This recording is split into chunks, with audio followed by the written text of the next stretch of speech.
If your seedlings look like this, crowded, leaning a little bit, or just simply stuck, not growing, it's not because you're failing.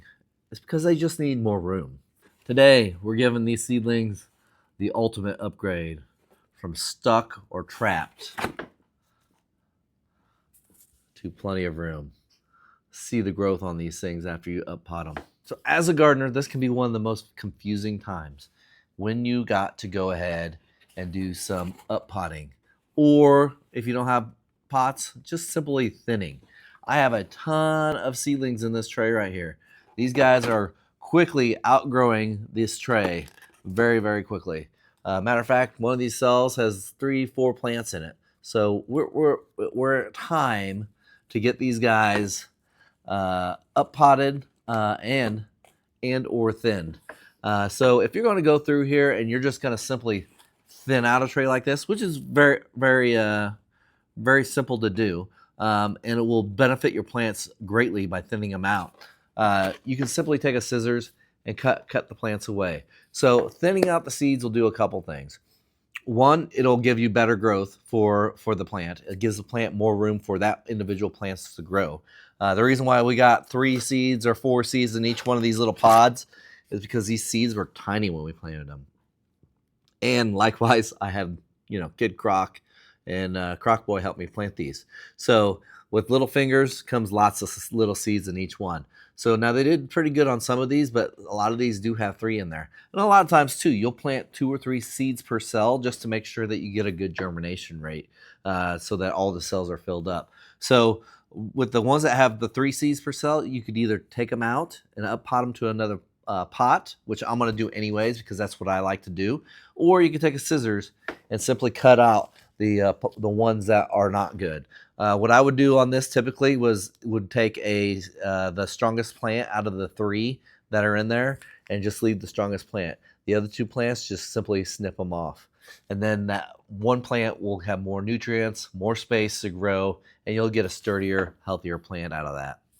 Now, if you're up potting, we go through a couple phases. I typically like to up pot in bigger pots for big plants like this Roselle hibiscus that I got here. I know this guy has got to wait a long time for it to grow, so I am putting it into a huge pot. Look at the size of that pot there. But I am going to put it in a huge pot. So the reason why we do this is so that the roots, they don't get root bound inside the pot. Inside the little cells, if you leave them in there too long, the roots will start winding around themselves and they're going to start to train themselves to just that, to grow in just that manner. So when you get out ready to go outside and plant them outside in your garden, they're just going to be right there. They're not going to go and branch out like they should.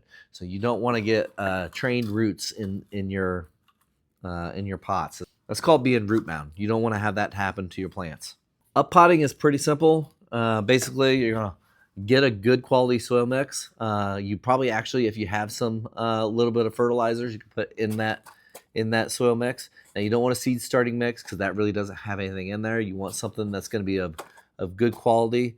I simply take my soil mix that I use for the seed starting, and I will add some extra nutrients in there, whether it be worm castings, a little bit of compost, something that along the lines that will provide a little bit of more organic material, and something also that will provide some nutrients for the plants to grab onto. So you're putting new soil in there, so you might as well give them a little food, right?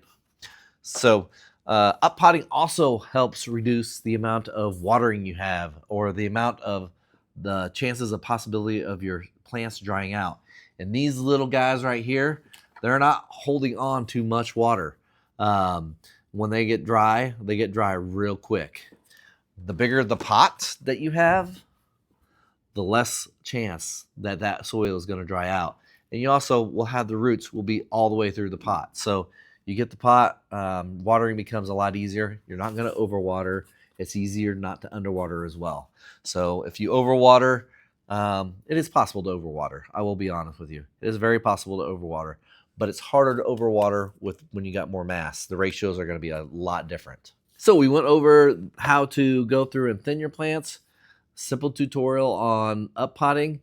Fill your pot up with soil. Leave a little bit of little space in there because you are going to have a little bit of dirt in there. Simply pluck out your plant that you want to put into the pot. Place it in the pot. Try to get the roots down deep if you can. Try not to wind them around or anything. If your plants are already wound around with the root, try to tease those roots loose a little bit so that they will go out a little bit further into the pot. That way they're not starting root bound inside the pot. And once you get the plant placed in the pot, place a little bit more soil on them, put them into your seedling trays, and then you can put them back on your shelves. Now, I would recommend not putting them on the shelf with light right away. I typically do this at night. By the time I get said and done, the lights are already out. Leaves them to go overnight, and then the lights come on in the morning. It's just kind of a little bit of a stress reliever on them, so they're not having that light pounding down on them while they're trying to get used to and adapting to that new soil.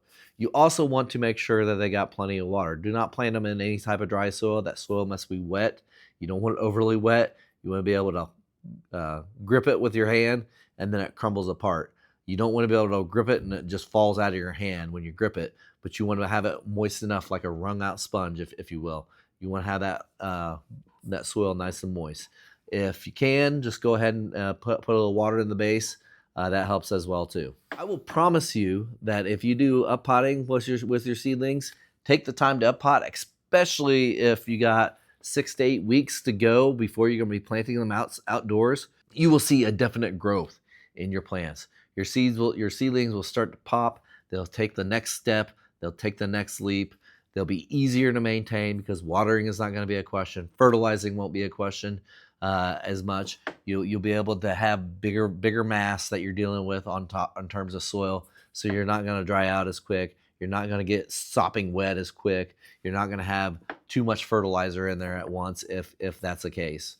So how do you know when it is time to up pot plants? The real simple way of knowing when you can up pot plants is when they start showing their first true leaves. You have the first set of leaves that come up. Those aren't true leaves. Those are just leaves to help plant get more energy. They're kind of like your baby teeth.